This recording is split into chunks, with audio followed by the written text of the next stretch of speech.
Madam Speaker, I rise for a point of personal privilege. Delegate Miyares, you have the floor. Madam Speaker, tomorrow is Super Tuesday, as my friends on the other side of the aisle begin the process of nominating who they feel should lead the nation for the next 4 years. And I do not have to remind my friends on the other side of the aisle of the Democratic Party's incredible record and rich history of the 20th century of not just supporting civil rights, but its history of standing up against one of the worst tyrannies ever known to man: communism. In the 20th century alone, it is estimated that over 70 million people have died of this nightmarish, hellish system of government, from gulags, punishments, and starvation. The Democratic Party has a history of leaders who have been ardent foes of communism, from FDR to Truman to Kennedy to LBJ. Indeed, Harry Truman put forth the Truman Doctrine, which laid the groundwork for our national policy for over 4 decades and how we won the Cold War. But my deep concern is that my friends on the other side of the aisle are considering nominating somebody and throwing away this rich tradition by someone who is not even a Democrat, who is in fact a Marxist apologist socialist in Bernie Sanders. Now, several of my friends on this side of the aisle are cheering on Bernie Sanders because they feel like Bernie Sanders would mean victories up and down the ballot this fall. I, for one, do not share their enthusiasm because I do not think it's healthy for one of the 2 major political parties in this country to embrace socialism and embrace somebody who has apologized or excused virtually every Marxist regime in modern history. I'm incredibly tired of hearing from Senator Bernie Sanders the "yeah, but" when talking about autocratic regimes. Yes, this communist regime can't be all bad. After all, they have government-run health care. But so does Denmark.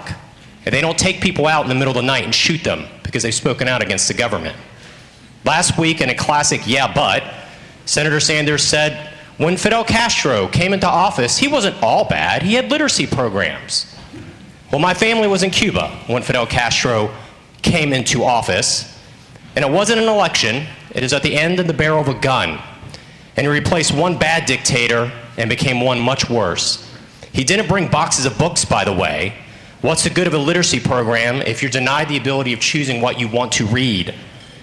He also turned thousands of people into political prisoners, practiced summary executions, exterminated the free press, and turned that island into an island of persecution and misery that caused over 2 million people to leave that socialist paradise.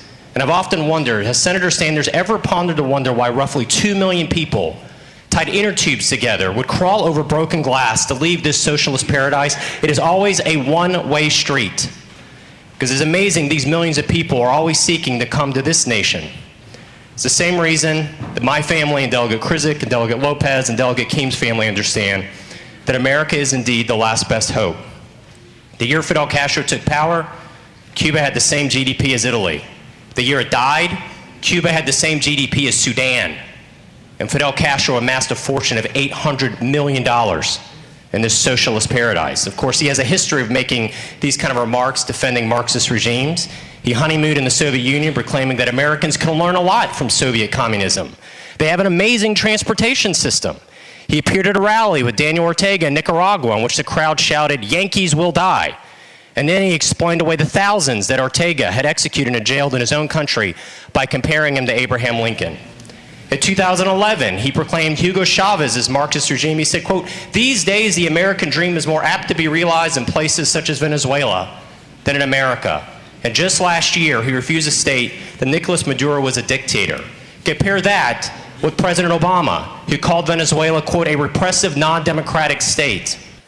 But probably the most painful of all this is this weekend, and what prompted me to actually get up and say some words today was this article I saw that said, quote, "Havana gives front page coverage to Bernie Sanders for praising Fidel Castro." And it talks about how the official communist newspaper in Cuba, by the way, the only newspaper allowed on the island, praised Bernie Sanders.